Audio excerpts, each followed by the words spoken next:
also is all about using those different ways of teaching and bringing those experiences in with environment and nature into Black and Brown communities in the Portland area. We had never visited New Avenues for Youth. You go on their website, you hear stories about them, you get an idea, but we like to go out and meet them and find out more about them. The organization has existed for 25 years. Guess how long Sean's been there? 25 years. From the beginning. It was just like, you have to really have a heart for this to stay in something for this long.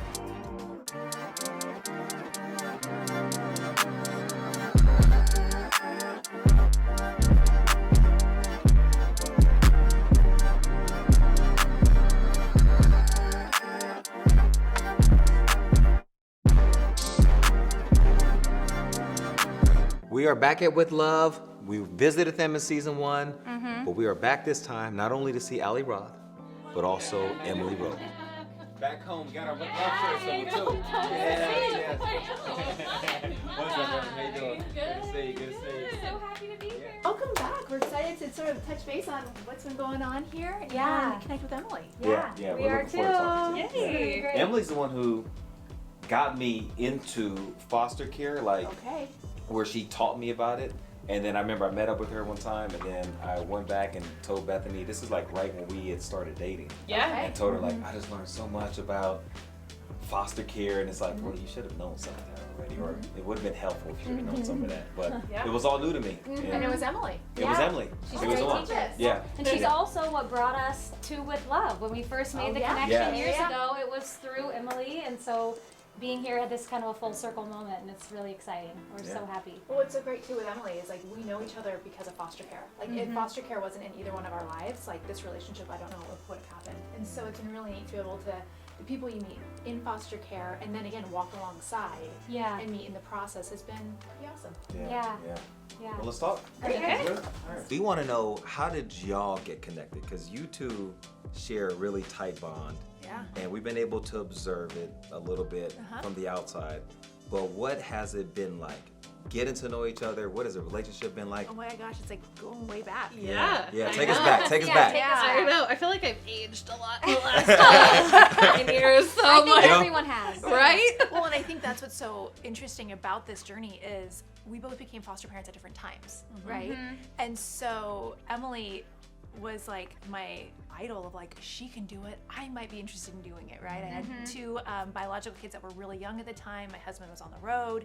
So it just wasn't the right time for me to say yes. But I knew I could be a part, like you said, a part of the solution, right?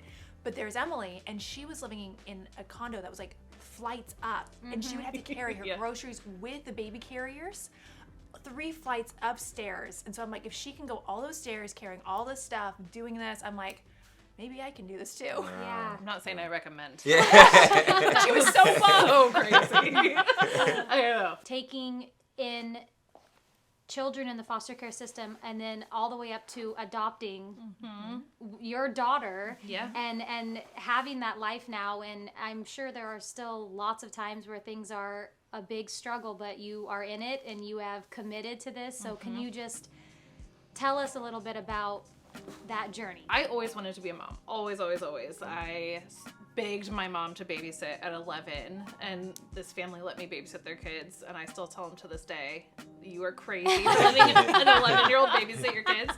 But I just loved kids, and I loved being around them. I loved volunteering. And so as I was getting older and, I wasn't married, but I still knew I wanted to be a mom. And I was at church one day, and a woman named Jelana Goebel had this idea that if every church in Portland stepped up and provided X number of foster parents, there would be no children in foster care in Oregon without a home. Wow. And I remember being like, oh my gosh. I was like, maybe I could be one of those people, and maybe I could be one of those families. But then Before that, you never thought that? No, never. Wow. Yeah, never. I was just sitting there and I was like, okay, this is interesting. Like, maybe this is where I'm meant to be. Yeah. And, you know, but then my self-doubt came in of I'm single. I work full-time. I have a 3rd-story condo, and all of these things.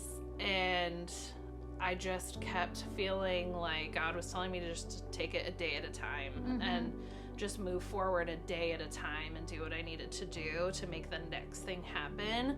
So I had to change jobs because my previous job, I was traveling like 30 to 40% of the time. Wow. And I knew that wasn't going to work as a single parent. I had to move, so I had an extra bedroom. Yeah.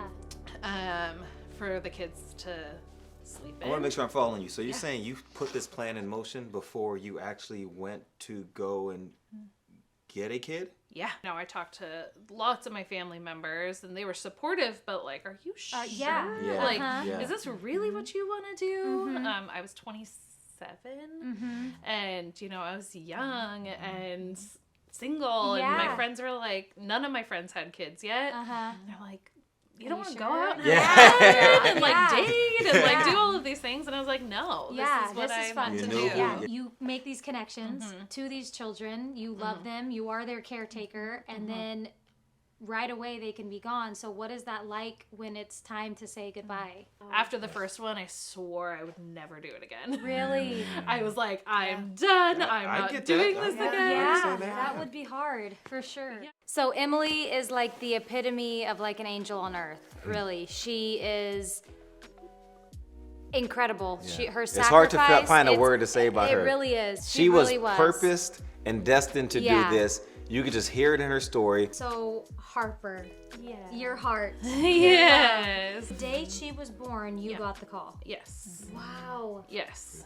And I think the other thing to know is the goal of DHS is always reunification. Yeah. Like that's always the goal. And so when you said you didn't go in thinking you were going to adopt, that's a tricky thing because you want these kids to feel loved, but the goal is not to get children. The goal is to support these children, and if it's not able to return, that's when adoption comes into play. And so I think there's been a lot of heartache over the years of people saying, well, I'm just going to go expand my family this way. Yeah. And then when children then get and it's hard. So when you say that, that resonates. Like a lot of us are foster parents because we want to help those kids. And if their story changes, then that's a different conversation. But I think people that are interested in foster care have to really know that that is the goal of the state. Yes. And so just being cautious with that. But it's like, what is best for this child? It's not about what's best for me as the caretaker. It's how can I pour into this kid in whatever way I can for the time that I'm with them. Right. And then they have their journey continue with whoever it's supposed to be with. So, okay.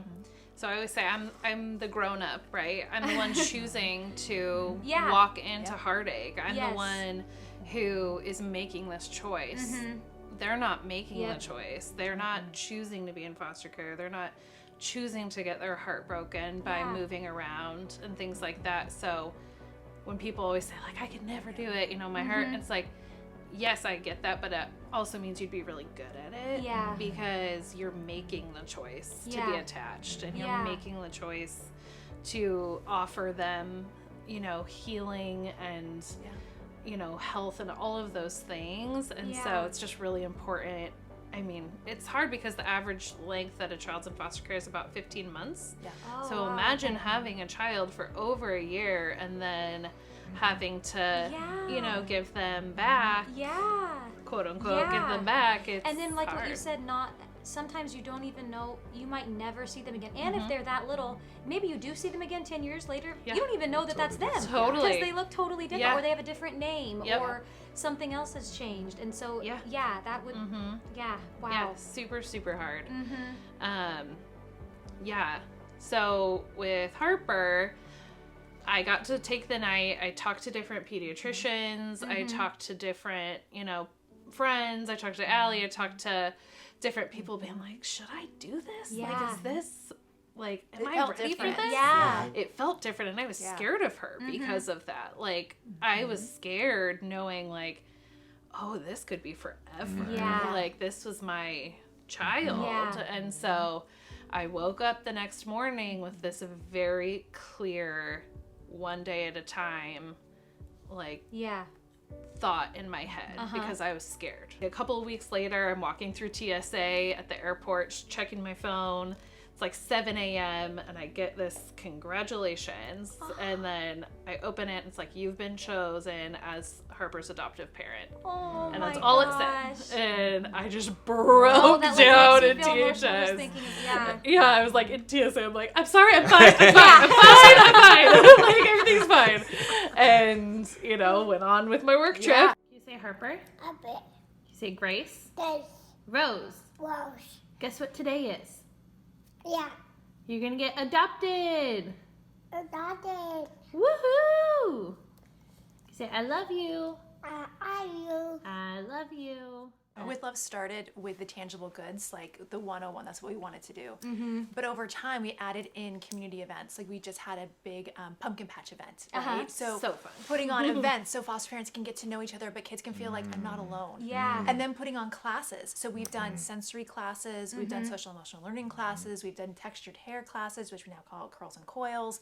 So it's like, how do we build up this community? And one of the outcomes that we didn't see coming, you know, about 10 years ago when we started was we're retaining foster parents and making it easier for them to say yes when they get that call. Yeah, And so we started out with the tangible goods.